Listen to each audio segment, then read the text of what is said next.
Oi, bom dia, muito bom dia. Estamos começando o Inspire-se desta quarta-feira com imagens ao vivo, direto de Xangri-Lá, litoral norte do Rio Grande do Sul.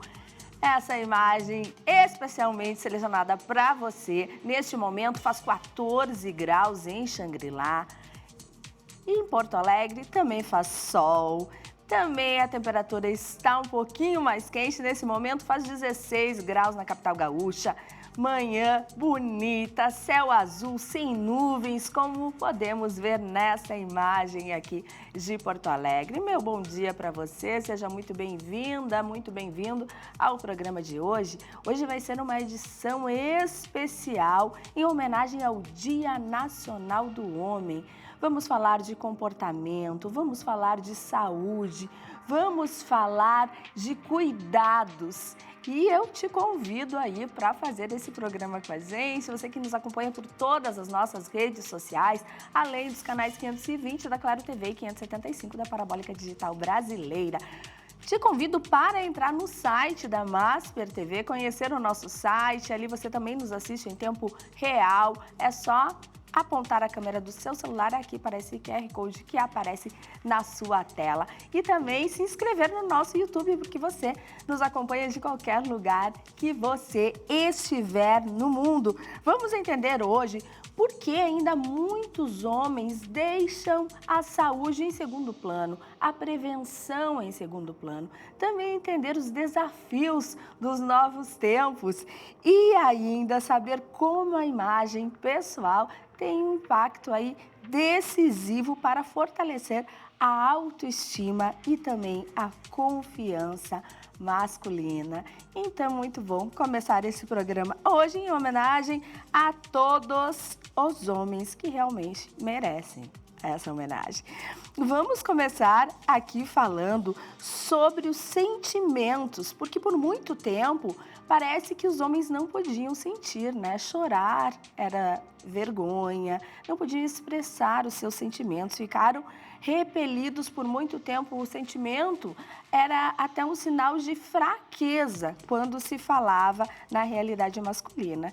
E que bom que isso tudo foi mudando e hoje compreendemos uma outra realidade aí. Para isso, para conversar sobre esse assunto, eu recebo aqui o psicólogo Pedro Lhantada Nunes. Seja muito bem-vindo, Pedro. Obrigado, Que prazer te receber aqui no Inspire-se. Prazer estar aqui também. Bom dia. Bom dia.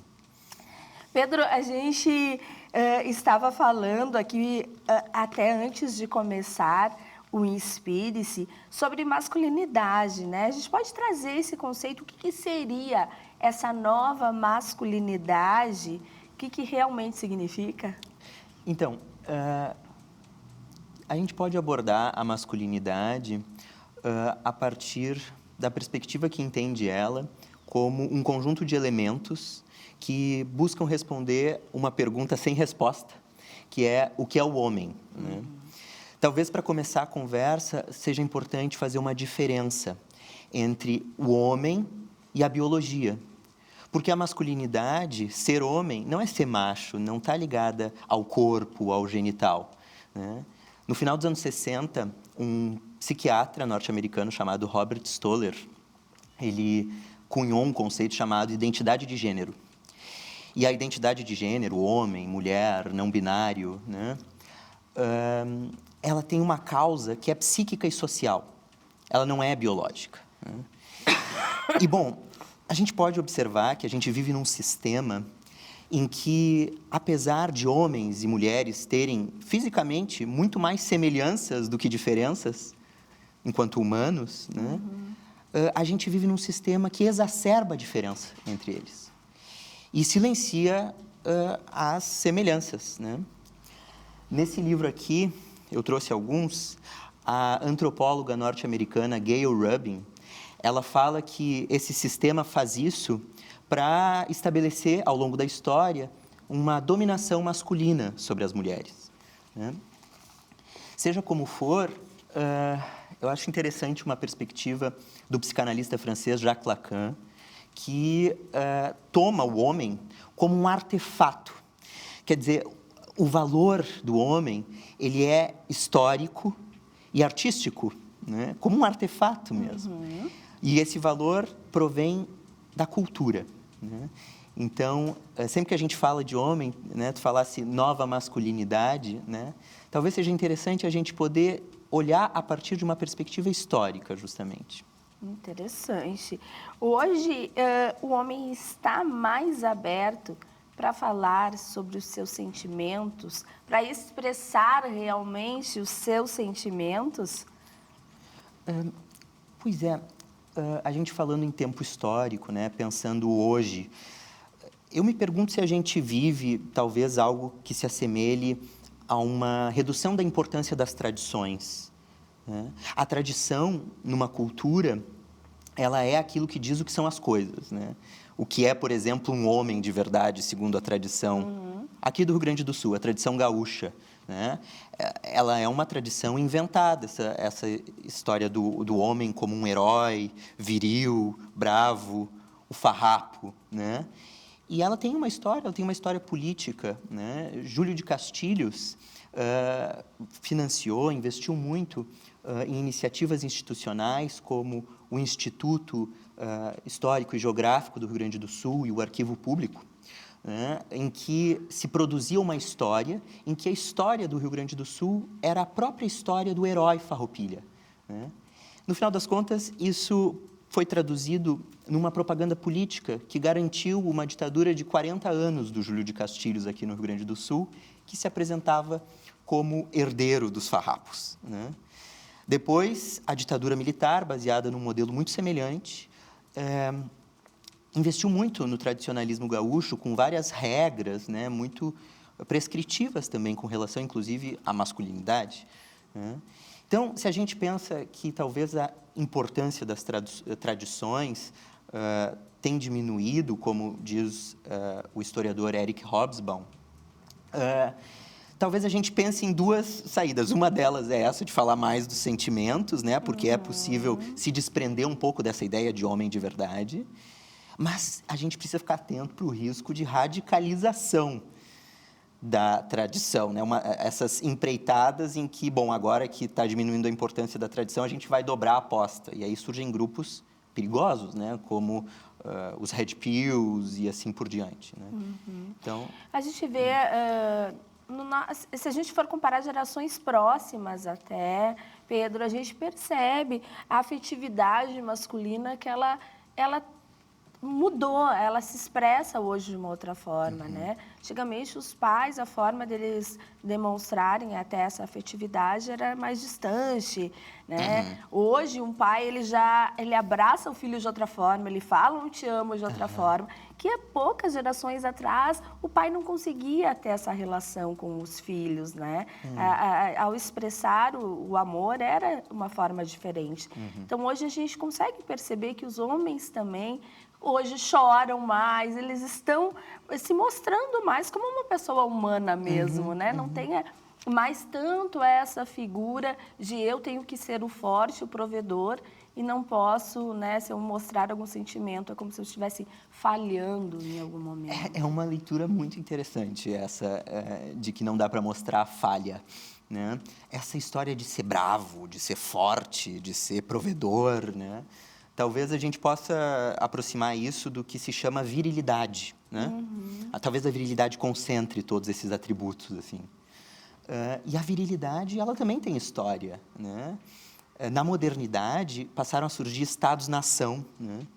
E, bom, isso também está aqui nesse livro do colega Pedro Ambra, né? Que ele conta um pouco da história desses mitos dos estados modernos, que, para inventar a força da pátria e se apresentar como um estado forte, passaram a contar a história de heróis viris, né? Homens másculos, né? O rei Arthur, na Inglaterra, a figura dos cossacos na Rússia. Aqui no Brasil, a gente teve iniciativas como essa. O José de Alencar escreveu sobre o Peri, que era um herói assim, né? E aí, bom, a virilidade, ela acaba se atrelando à masculinidade, como se ser homem fosse ser viril, ser poderoso desse jeito, né? Infalível. E aí, bom, pode Pode ser que a pressão por responder a esses ideais acabe vindo do próprio sujeito que se identifica a eles, num processo de identificação em que ele idealiza isso e cada vez que ele se aproxima desse herói que ele idealiza ser, isso se desdobra, porque é impossível a gente viver como heróis. O real da vida é a falha, né? A falta. Hoje temos constituições de famílias diferentes também do que se via há algum tempo. Então, a importância disso, dessa afetividade, dessa transformação aí, dessa lógica, né, em que o homem se coloca mais presente, mais no papel realmente afetivo, ela influencia também esse papel do novo pai aí na família? Eu acredito que sim. Acho que é possível dizer que, na medida em que cede um ideal de virilidade, as relações mudam. Porque, se a gente pensar, quando um homem entra na empreitada de ser o homem, né, ele precisa ser reconhecido em algo que fracassa o tempo todo. E como fracassa, ele luta por esse reconhecimento da sua autorreferência, né?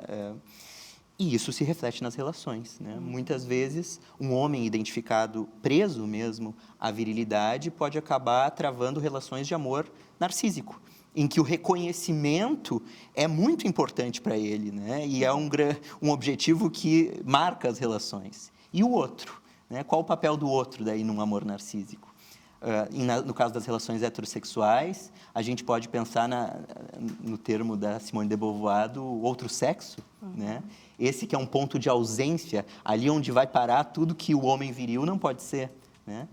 E aí as atividades da vida, né? Porque as atividades da vida, elas faltam, elas falham. Cuidar dos filhos, cuidar da casa, administrar as contas, porque, na verdade, se a gente for ver de perto no patriarcado, as mulheres também sustentam a casa no sentido do dinheiro mesmo também. É, claro. Pedro, a gente sabe que ainda, é incrível, mas ainda nos dias de hoje, há uma resistência a muitas pessoas procurarem uma terapia, né? Ainda a gente tem, né, um limiar ali que as pessoas têm uma dificuldade de avançar. Os homens apresentam ainda mais resistência a admitir que eles estão com ansiedade ou talvez com uma depressão e procurar ajuda? Tu sente isso em consultório? Consegue perceber isso?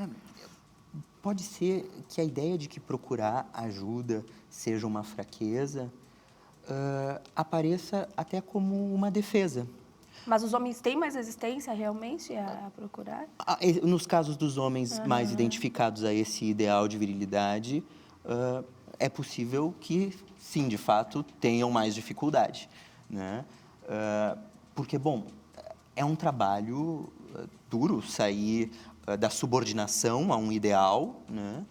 Em que se tem prescrito o que se tem que ser, para poder acessar a sua história e poder investigar formas de expressão mais criativas e que, portanto, exigem um trabalho de criação para que se avance na direção não do que se tem que ser, mas do que se quer ser, né? E isso tem um preço, não é fácil mesmo. Não é fácil.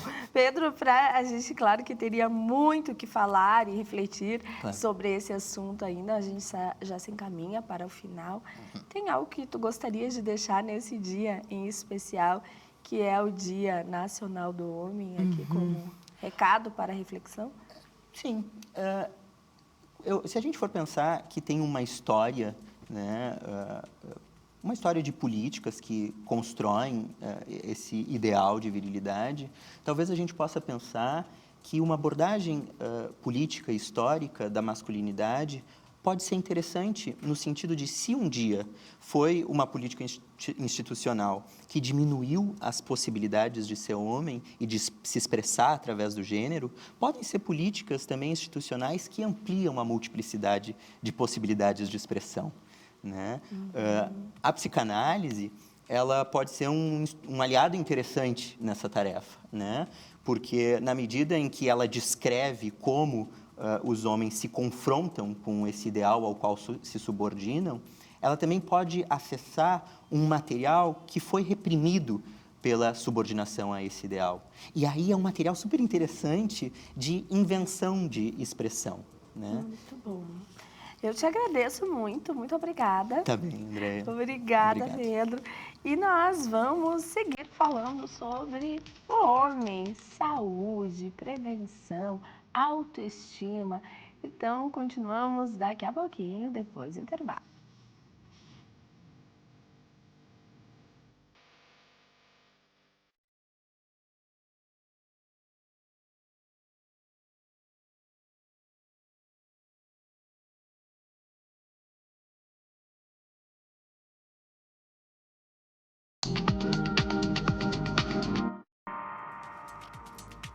Estamos de volta com o Inspire-se ao vivo para todo o país, agora com imagens de Gramado na Serra Gaúcha. Manhã ensolarada em Gramado, céu azul, temperatura de 15 graus. E a tendência e as previsões é que as temperaturas aumentem ao longo do dia e dos próximos dias também. Continuando a falar sobre homem, os cuidados com o homem no Dia Nacional do Homem, vamos falar também a forma como o homem cuida da sua autoestima, como a sua imagem pode impactar a sua autoestima. Então, nós vamos falar sobre tendências e visagismo. E para isso, eu recebo aqui o visagista Robson Gomes. Robson, que prazer te receber aqui, bom dia. Bom dia, o prazer é meu. Oportunidade de falar sobre imagem masculina aqui, fico muito feliz. Imagem masculina e o visagismo que faz essa... Exatamente. Né, essa imagem acontecer, essa autoestima. É algo transformador o visagismo. Sim, mesmo, ele né? é conhecido pela transformação, né? Pelo antes e depois, a galera procura por isso. Mas é muito mais profundo, né? É uma estratégia de imagem, então a gente pode fazer estratégia de imagem para um desenvolvimento de personalidade pessoal, né? Aquela pessoa que se sente desanimada, não está se sentindo bem, bonita no espelho, né? Mas pode ser uma estratégia de imagem para um político também, né? Então, a gente tem caminhos específicos, né? Interessante. Porque, assim, ó, até eu estava falando para o Robson que parece, na minha concepção, que parece que uma transformação para uma mulher é até mais fácil, porque tem mais elementos para se usar. Muito mais, né? E no homem, tu não tem tantos. E a transformação que a gente vê é incrível. Robson, como que começou isso para ti? Essa é a minha curiosidade, rapidinho, antes de a gente entrar nessas questões. Eu trabalho com cabelo, né, masculino, cabelo e barba masculino já vai fazer 11 anos, mais ou menos. E nos últimos 3 anos, eu saí um pouco da educação para profissionais e comecei a entender esse movimento que os clientes queriam essa educação específica para a imagem, né? Eu notei que isso estava sendo valorizado, muito pouco, assim, mas eu comecei a perceber. Eu falei, cara, acho que eu vou investir nisso, eu vou sair um pouquinho da educação para profissionais e vou trabalhar com uma educação para clientes. E aí o visagismo ajuda a educar sobre imagem, né? Ajuda eu justificar uma anatomia do crânio, por exemplo, uma anatomia do rosto, para um cabelo maior, um cabelo menor, uma barba maior, menor. Só que tem outras composições que tornam tudo mais complexo, né? Muito interessante, a gente vai mostrar antes e depois também. E até, então, para entender esse lado estratégico, né?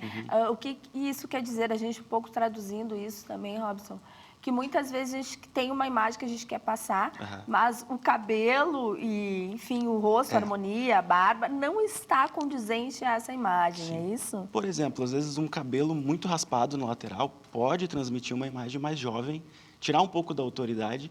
E aquele crânio, às vezes, tem aqueles acidentes ósseos, sabe? Todo mundo já viu, a cabeça muito raspada, fica cheio de marquinha do próprio crânio. E daí aparece, fica evidente. E, no geral, tu vai ver jogador de futebol, depois tem exemplo, né? Mas tu vai ver aquele cabelo muito raspado, é um menino, é um jovem. E, às vezes, aquela pessoa está fazendo aquilo porque é uma tendência, ela não pensou nisso, né?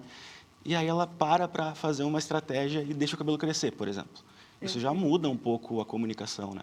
Nós vamos ver, então, os antes e depois aqui, conversar sobre eles. Esse aqui que deu o que falar agora durante a Copa do Mundo, né, Virou meme, Robson? né? Virou meme. Olha a transformação. Mudou o CPF, né? O Léo Pereira. Que é a mesma pessoa, praticamente? Não. E, claro, aqui tem a harmonização facial, Sim. né? Mas a harmonização facial também faz parte de um projeto de visagismo. A gente pode indicar, né, os profissionais e, entendendo a estrutura óssea, a gente consegue trabalhar. Fazer, esse é o jogador, né, da seleção brasileira, Léo Pereira. Léo Pereira. Uhum. Olha como aumentou, Jogador né, Flamengo. a parte de mandíbula, Gente, né? é outra pessoa. Redistribuiu, né? O rosto era muito fino, a cabeça era muito maior na parte de cima, superior, né? Olha como ficou melhor. Tem uma outra foto que Tem uma outra mostra foto melhor dele, ainda. Aqui, É. olha isso, gente, não dá A pra dizer galera que é a fazia mesma meme, né, pessoa. que mudou o CPF, o cara virou anjo e tal. Não, ficou lindo. Me diz uma coisa, Robson, aqui a gente falando, claro que teve a harmonização facial ali do Léo Pereira que a gente vê, Dá né, pra no ver. rosto, enfim.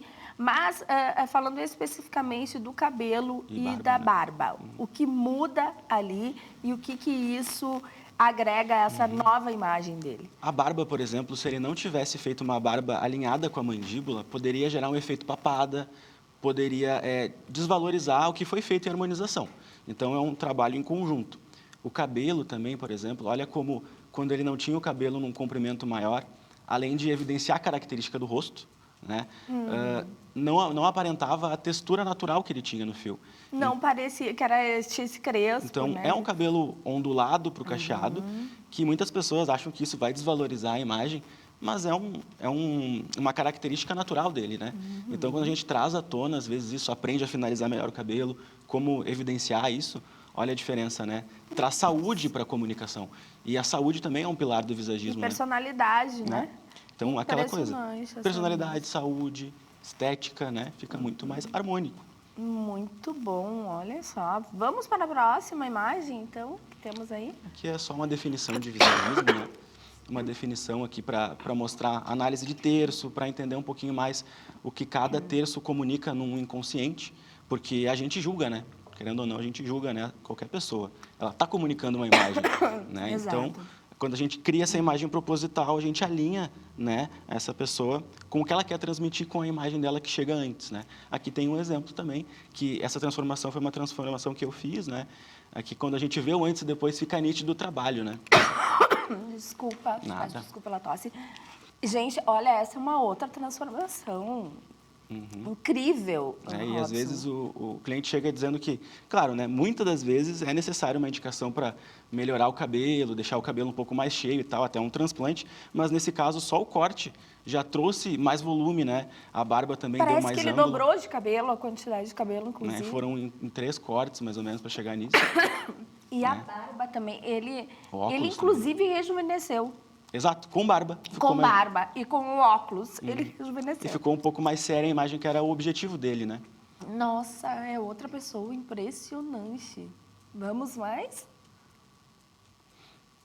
Que a gente pode falar sobre harmonia, né? O quanto a redistribuição, né, do cabelo que estava na nuca ali, quando tinha muito cabelo no queixo e na nuca, né? Toda essa redistribuição subiu, o volume foi para cima e ficou mais harmônico. E quando a gente fala de distribuição e harmonia, traz essa... A gente olha para a imagem e traz uma agradabilidade, né? A gente olha para aquilo, não, isso aqui tá melhor. E esse senso reflete também no posicionamento, né? Não, total. E assim, Robson, posso falar algo que não... Mas a barba, quando ela não está bem feita, ela passa uma sensação de desleixo para o homem. Óbvio. Olha a diferença do rosto com uma barba bem feita para o rosto que... Não, muito, né? É aquele aspecto de não cuidado, de não se olhar, né? Isso. Né? E quando faz de um jeito certo, valorizando a ossatura, por exemplo, como é nesse caso, olha como parece que ele preencheu, né, mandíbula. Gente, se transformou. É outra pessoa. O perfil dele ficou mais bonito, inclusive. Evidencia a característica, né? Favorável e esconde alguma coisa desfavorável ali. Nesse momento, por exemplo, no caso desse cliente, quando chega ali, ele tem a ideia ou como que se dá essa conversa? É uma conversa, eu pego um questionário prévio, porque eu preciso saber personalidade, então eu faço um teste DISC para entender mais ou menos se ele é mais extrovertido, introvertido, características dele como pessoa, porque aí eu já vou entender mais ou menos quais linhas e formas eu vou utilizar. Porque eu posso indicar cortes mais harmônicos, que ficariam legais, mas ele tem que se sentir bem com o corte. Então, eu tenho que entender mais ou menos o que vai encaixar para ele. E aí também tem uma entrevista, eu vou encostar, entender a cabeça, o crânio, né, a ossatura. A partir daí eu começo já a perguntar algumas coisas específicas. O objetivo desse cliente também é importante. Na verdade, é o que pauta tudo, né? Eu tenho que entender qual que é o objetivo dessa imagem. É pessoal, é profissional? Porque esse primeiro objetivo vai alinhar com o quão vai ser séria, quão vai ser descontraída, junto com a personalidade, é claro. E a praticidade também, levando em conta isso para o dia a dia. Leva em conta também. E se chega com o cabelo raspado, ou um cabelo muito curto, sem corte, né? Tu também sugere, vamos esperar esse cabelo crescer aqui para a gente poder fazer algo? A gente avalia a foto daquele momento, né? Então, eu avalio o rosto naquele momento, entendo o que está comunicando, explico para o cliente probabilidades, o que a gente pode fazer de possibilidades, aliás, e aí ele vai falar, cara, vamos esperar. Então, vamos esperar. Daí a gente faz um projeto de, vamos fazer ali um corte daqui a 2 meses, 1 mês, para começar a crescer melhor. E aí, daqui a 2 meses, a gente vai chegar em algum resultado já bem melhor e a gente vai trabalhando esse projeto. Eu tento fazer de uma forma mais tranquila com o homem, porque se eu chegar para um cara que nunca teve cabelo grande e falar, cara, tu vai ter um cabelo bem maior, talvez assuste, né? Mas o que eu posso dizer é que um cabelo maior tem muito mais durabilidade de manutenção do que um cabelo muito raspado, às vezes, né? Você tem que raspar toda semana.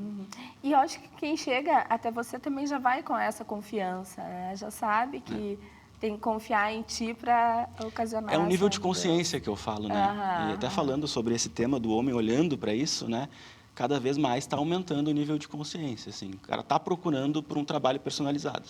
E quando há essa transformação, tu percebe essa renovação da autoestima? É um impacto direto que você tem? É na hora ali? Como que são os feedbacks? Como que é esse resultado? Isso eu acho que é o que transforma e que faz o trabalho valer a pena, assim, né? Porque eu vejo pessoas tendo um resultado profissional, de um resultado de crescimento na carreira, ou muitas vezes o pessoal é aquele cara que tinha vergonha de fazer coisas sociais, e aí ele começa a ficar confiante, porque a imagem reflete no espelho, e isso reflete para ele, né? Então, ele começa a se inserir em ambientes que não se inseria, tomar decisões diferentes, e, com certeza, isso dá resultado em todas as esferas da vida, né? Sem dúvida. Nós temos mais imagens?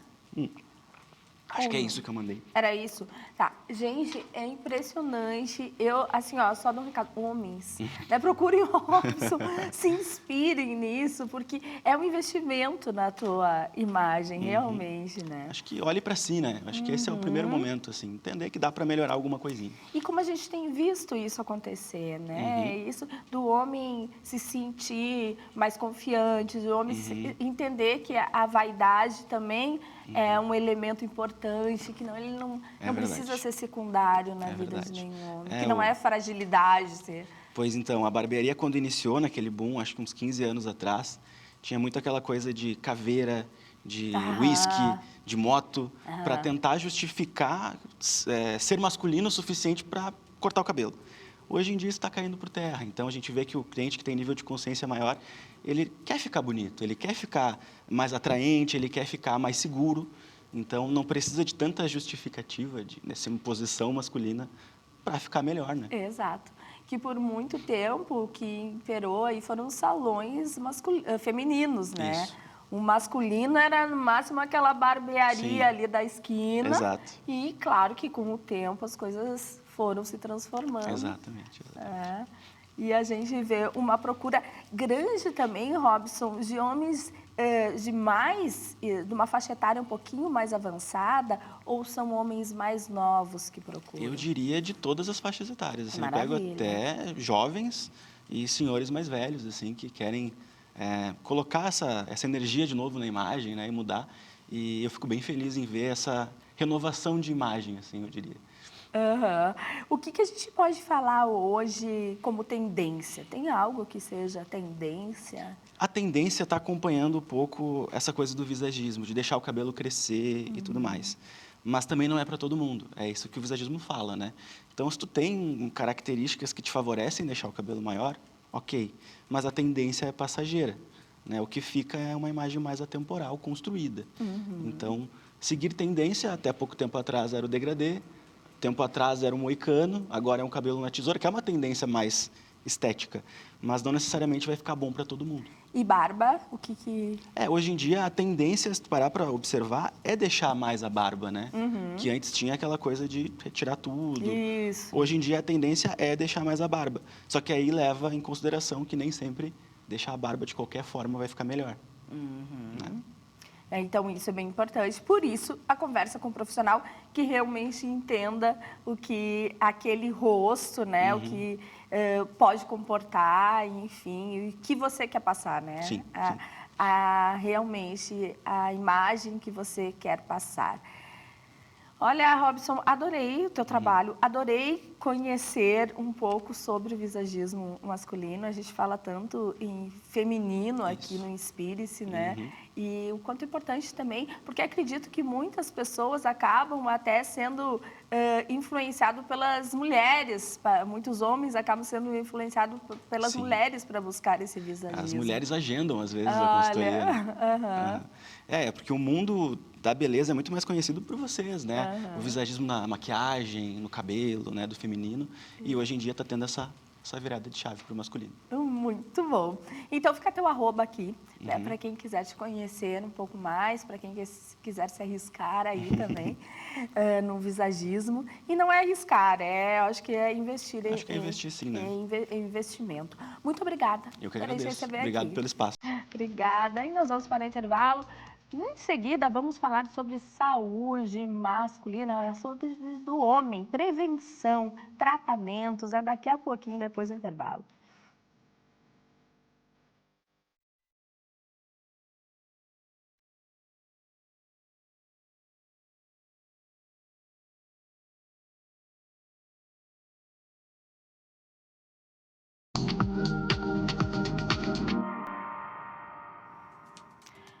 Estamos de volta com o Inspire-se ao vivo para todo o país.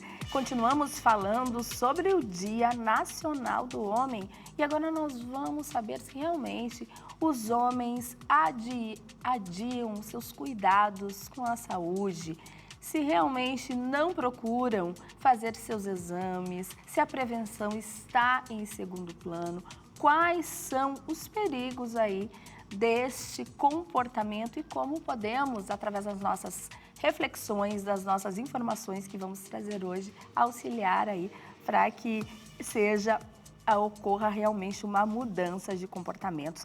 Para isso, eu tenho o prazer de receber aqui o oncologista, o Dr. Tiago Heinen, e o urologista, o Dr. Márcio Averbeck. Sejam muito bem-vindos. Bom dia, doutor. Bom dia, Andréia. Muito obrigado pela oportunidade de estar conversando sobre esse assunto tão importante e muitas vezes negligenciado, né? Então, espero contribuir aqui com Eu que agradeço, muito obrigada. Bom dia, doutor. Bom dia, Andréia. Bem-vindo. Prazer te reencontrar nessa oportunidade, num dia tão especial, né? O dia que celebramos o Dia do Homem no Brasil, com o intuito de trazermos assim uma conscientização maior sobre a saúde, exames preventivos, buscar hábitos de vida saudáveis, e que foi uma iniciativa que surgiu já lá no início da década de 90 e que hoje ainda representa um desafio para todos nós. E que coisa, né? O homem ainda negligenciando a sua própria saúde. Isso é visto, a gente pode dizer que realmente há um descaso nesse sentido do homem protelar, sempre retardar o acompanhamento médico. Vocês conseguem perceber isso em consultório mesmo? Eu acho que sim, tá? E claro que é algo que a gente pode mudar, né? Principalmente com essas iniciativas educacionais para a população. E realmente o homem, talvez por uma questão cultural, né? Normalmente ele só procura o médico a partir do momento em que o corpo já está pedindo, a partir do momento em que ele sente alguma coisa, alguma dor, alguma coisa errada com o seu corpo, e em vez de já ter um acompanhamento mais regular, mesmo sem sentir nada, né? Pensando em prevenção, em promoção de saúde. Então, o homem às vezes é muito preocupado com outras coisas, com a família, com o trabalho, com outros problemas relacionados à sua vida, pessoais, e muitas vezes negligencia a sua saúde, procurando atendimento somente quando num estágio mais tardio, em que eventualmente seria um problema que ele já poderia ter resolvido de forma mais simples muito antes. Doutor Márcio, essa semana estávamos, inclusive, falando aqui no programa com uma ginecologista que a mulher tem isso, né? Ela sai da infância, ali, ela vai para a adolescência e ela já tem um acompanhamento médico para o resto da vida com a sua ginecologista, que vai encaminhá-la, se necessário, para algum outro especialista, né, no decorrer da vida. O urologista deveria ser o médico que acompanha o homem, talvez, e fizesse esse mesmo meio de campo, podemos dizer assim? Com absoluta certeza, André. E, na realidade, a urologia é uma especialidade muito ampla, né? Na Sociedade Brasileira de Urologia, no nosso seccional aqui do Rio Grande do Sul, nesse momento eu tenho a honra de ser o diretor-presidente, representando essa sociedade. Nós buscamos iniciativas para melhorar a conscientização sobre de que maneira a urologia pode fomentar a saúde, não só do homem, mas de todas as pessoas que podem se beneficiar de uma avaliação urológica. Nós sabemos que o urologista ele não é só o médico que atende exclusivamente homens, nós atendemos homens, mulheres, adultos, crianças, idosos. Hoje a gente está falando do Dia do Homem, e justamente nesse dia, muitas vezes as pessoas pensam que o urologista é um médico que cuida da próstata. E seguramente, acho que a gente vai concordar aqui, próstata é um problema, é um tema recorrente, né? Quando a gente fala sobre doenças de saúde, porque justamente o câncer de próstata é o câncer de órgão interno mais incidente nos homens brasileiros, com mais de 70 mil novos casos no ano, de acordo com os dados do Instituto Nacional de Câncer. Mas o urologista, ele tem um papel muito mais amplo, né? A gente estava falando aqui sobre esperar surgirem os sintomas. No meu ponto de vista, esperar surgir um sintoma para buscar um auxílio médico, várias especialidades que podem ajudar a pessoa que tem esses sintomas, é a mesma coisa que a gente esperar surgir a fumaça para descobrir que a casa está pegando fogo, entendeu? A gente não vai ir tardiamente, não só porque quando surgem os sintomas, muitas vezes, como é o caso do câncer de próstata, a chance de cura é menor. A gente sabe que quando o diagnóstico do câncer de próstata é feito precocemente, a chance de cura desse problema em especial é superior a 90%, né? Mas existe esse tabu. E eu acredito que, hoje em dia, de acordo com a prática clínica, isso mudou um pouco, André. Que bom. Eu acho que a gente tem que reconhecer que muitos homens já buscam atendimento proativamente, numa fase mais precoce da vida. Muitas vezes os adolescentes, adultos jovens podem se beneficiar de uma avaliação urológica, porque surgem problemas sexuais no início da vida sexual, que precisam de uma orientação específica. Existe o risco de o paciente desenvolver pedras, cálculos renais, outros problemas hormonais, infertilidade, que muitas vezes a gente atende no consultório em homens mais jovens.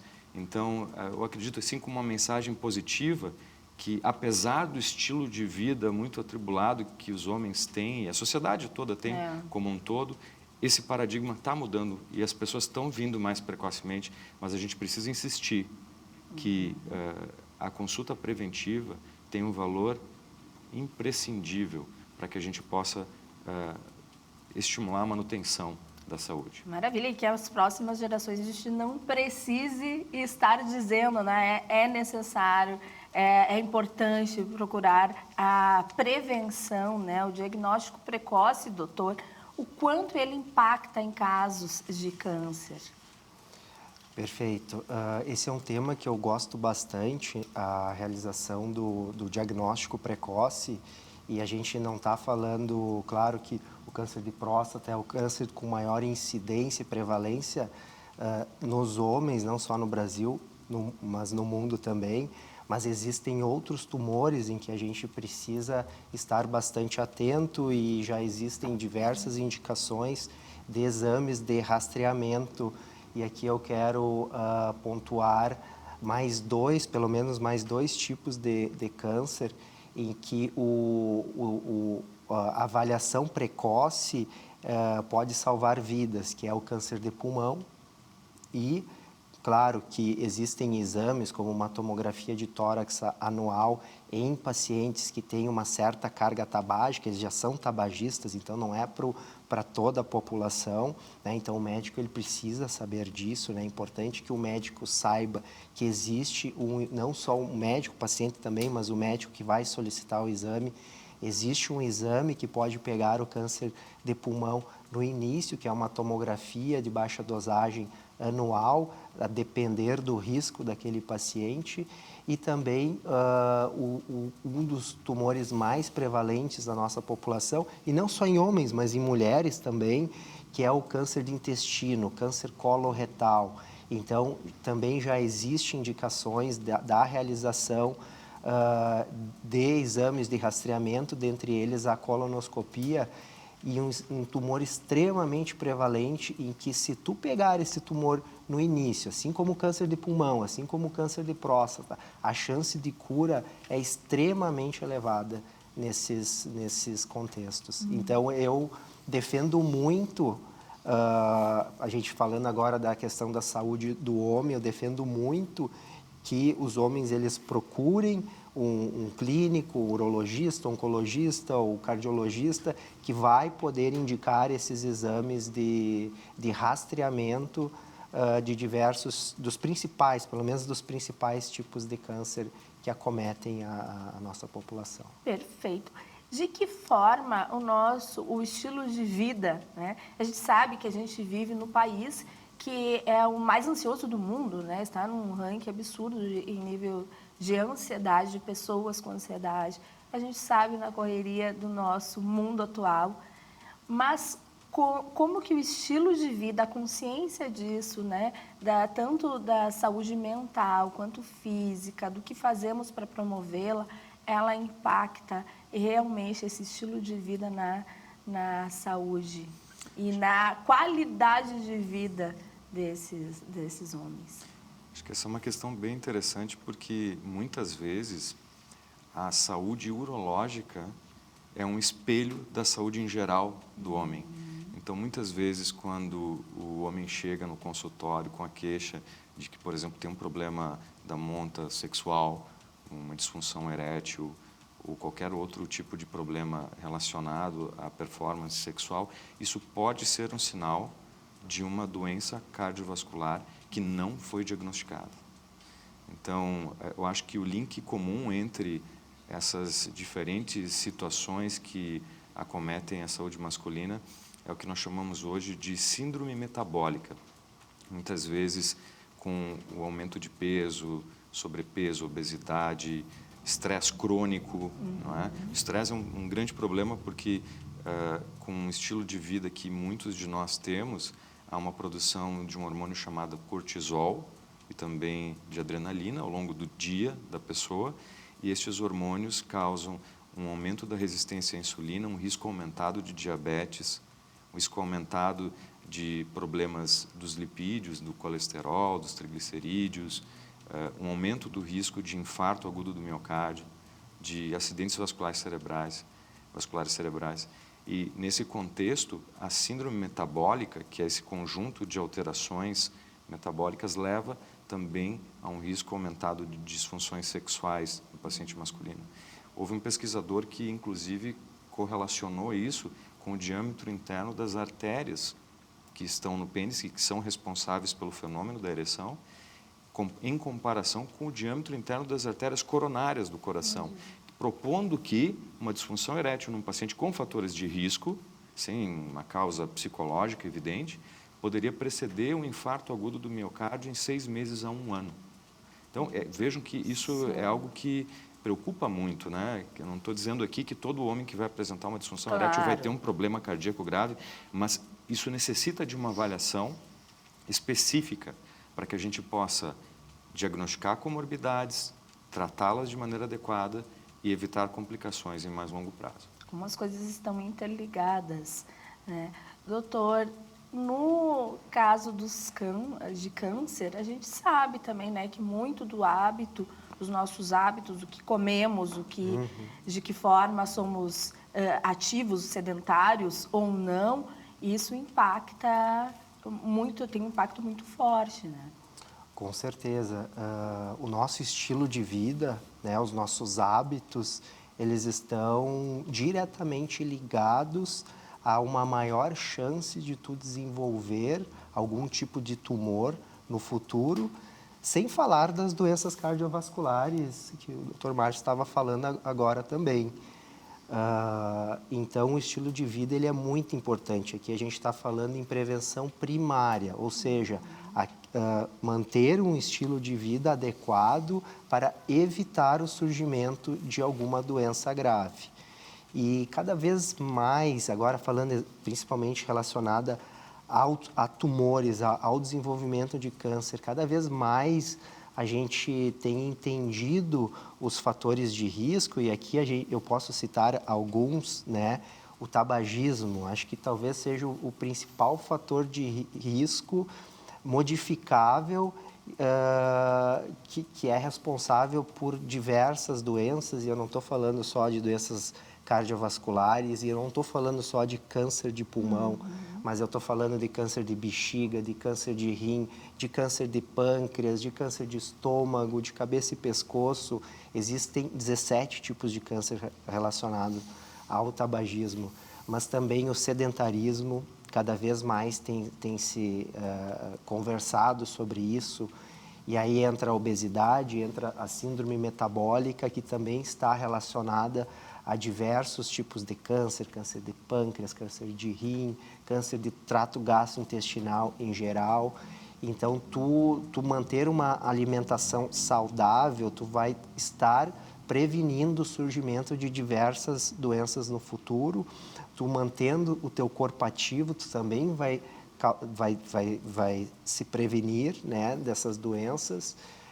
Não fumar, ter o comportamento moderado, e aqui a gente está falando também desses hábitos do cigarro, também relacionados ao uso de bebida alcoólica. Eu não estou dizendo para não beber, né, mas tu ter um comportamento moderado, eventualmente tu vai tomar uma cervejinha, vai tomar um vinho, isso não vai fazer com que aumente muito teu risco de algumas doenças, mas isso é diferente do que tu... Claro que não consumir isso é melhor, né? Mas é diferente de tu fazer um consumo abusivo diariamente ou semanalmente, em que o risco de tu desenvolver diversas doenças aumenta progressivamente. Tudo isso dá para a gente pensar como se a gente estivesse fazendo uma poupança, né? Poupança, o que a gente está investindo hoje, a gente vai ali receber ali na frente, de alguma forma. A gente envelhece mais, né? Estamos envelhecendo mais. Então, a possibilidade de a gente ter sequelas, um envelhecimento com falta de qualidade mesmo, ele é muito grande diante do avanço da medicina, que a gente ainda vai ter uma longevidade, né? É isso, doutor, se a gente não se cuidaria hoje, talvez futuramente ali a gente vai ter uma velhice com menos qualidade de vida. Com absoluta certeza. Eu acho que estilo de vida com hábitos que não são saudáveis, um estresse crônico, que é um fator relacionado com problemas de saúde, tanto do ponto de vista cardiovascular como em geral. Muitas vezes o preço disso tudo, ele aparece, né, a primeira conta na saúde da pessoa, né? E a gente acredita que o fato de nós podermos implementar hábitos de vida saudáveis na população, quanto mais jovem, né? Voltando àquele ponto que você mencionou, que muitas vezes as mulheres procuram ginecologista e o homem não procura o seu médico da família ou o seu urologista numa idade mais precoce, né? Fazendo uma ponte com isso, a gente daqui a pouco deixa de poder trazer uma mensagem sobre hábitos de vida que são relativamente simples e que, quando adotados de maneira gradual, podem fazer toda a diferença lá na frente, né? Perfeito. Então, cada vez mais com o envelhecimento da população, e muitas vezes a gente aqui no Rio Grande do Sul, né, temos um laboratório do que acontece no Brasil, porque a expectativa de vida aqui é um pouco maior, em média, do que é no país como um todo. Então, de acordo com alguns dados lá de 2024, nós teríamos uma expectativa de vida em geral de cerca de 79 anos aqui, enquanto que no país como um todo seria em torno de 76. Então, muitas das coisas que acontecem aqui no nosso estado, no Rio Grande do Sul, podem ser algo que vai refletir no Brasil como um todo a posteriori. Eu acredito que o nosso estado aqui, a nossa medicina no Rio Grande do Sul, tanto na oncologia como na urologia, tem vários expoentes e a gente tem uma participação muito forte também em pesquisa clínica. A gente tem muito orgulho disso, de poder levar pesquisa clínica de alto nível que se reflete em estudos que mudam muitas vezes as próprias políticas de saúde do nosso país, como a gente tem vários exemplos, né, nas instituições onde eu trabalho com o PROAD SUS, né, onde a gente tem essas possibilidades. E eu acredito fortemente, André, que implementar hábitos de vida saudáveis, quanto mais precocemente na população masculina, tem um efeito que vai ser muito significativo na terceira idade. Muito bom. Eu agradeço muitíssimo a presença de vocês aqui, o quanto é importante, porque a gente acredita que informação é sempre necessária para que até algumas mudanças ocorram, de conscientização mesmo, trazendo alertas, e essas informações, com certeza que vocês trouxeram, são muito importantes para nós. Obrigada, doutora, obrigada. Muito obrigado, André. Obrigado pela oportunidade e acho que sempre um bom momento a gente poder discutir sobre coisas que impactam no dia a dia, né, de todos nós, homens, no dia do homem aqui do Brasil. Exatamente. Obrigada. E nós ficamos por aqui. Agradeço também a sua companhia no programa de hoje. Te espero amanhã, sem falta, 10h30 da manhã, ao vivo. Beijo e até lá.